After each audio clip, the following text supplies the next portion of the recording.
What if learning English felt like looking through windows, one after another, each showing a new part of the language? This story takes you on a quiet walk through Amsterdam with soft but powerful English. No stress, just real scenes and rich vocabulary. If that sounds good, hit subscribe, and stay for more. Sophia stepped out of her hostel just before 10 in the morning. The streets of Amsterdam were already glowing, the air crisp, the canals still. She had no real plan that day. No museums, no markets, no tours. Just one idea in her mind. "I'll look at windows," she whispered to herself. Not shop windows. Not car windows. She meant the windows of homes. The ones people often forget to look at. The ones that tell quiet stories. No one talks about them in travel guides. But they're there, watching, waiting. She crossed a narrow bridge over a sleepy canal and began her walk. The first window she stopped at was small, square, with a white frame. Behind it sat a collection of teacups, blue porcelain old. They looked untouched, like they had belonged to someone's grandmother. One cup was chipped, a story, hidden in a corner of glass. She walked on. At the next street, the houses changed shape. Taller, more proud. The windows grew longer, reaching almost to the ground. She passed one that had an open curtain, revealing a cat sleeping on the windowsill. Orange, fat, peaceful.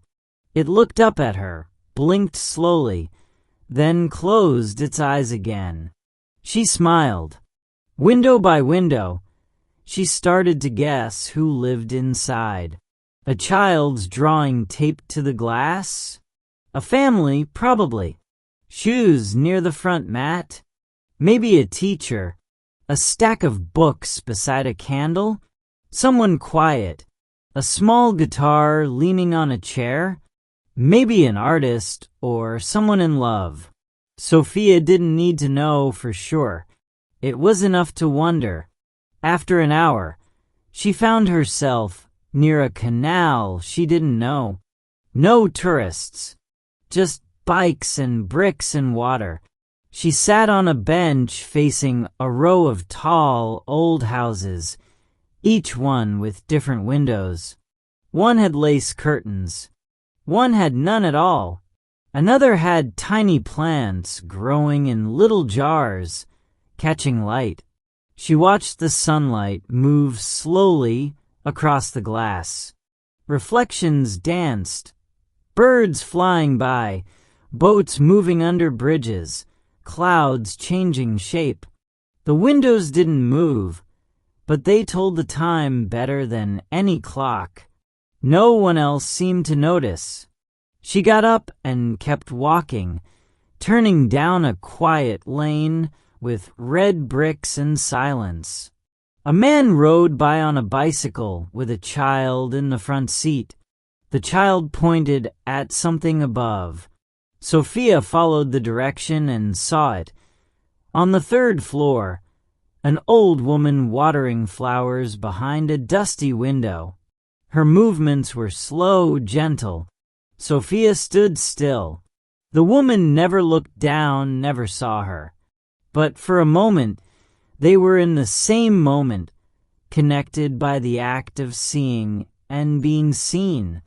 Later that afternoon, she passed a small bakery. The window there was full of pastries and soft lights. But even more interesting was the reflection on the glass. It showed the street behind her, upside down, glowing in the late sun. She didn't go inside. She wasn't hungry. She just stood there, watching the city live inside the window. She didn't take pictures. She didn't make notes. She simply looked, and in looking, she remembered. By early evening, she had seen over 200 windows, each one different, some full of color, some nearly empty, some honest, some mysterious. A few were mirrors, showing her own face, tired, happy, calm. As she reached her hostel again, the windows there felt different too. Less like glass, more like eyes. She climbed the stairs to her small room, opened the window, and sat on the bed. The city was out there, moving, breathing, shining. But for now, it could rest. She had looked enough. You just followed Sophia through a quiet but powerful day in Amsterdam. And along the way, you learned English through emotion, detail, and rhythm. Without even noticing, you picked up how to describe scenes, express time, and build mood like a native speaker. That's the magic of stories. If it worked for you, break the silence. Tap like, hit subscribe, and tell us in the comments.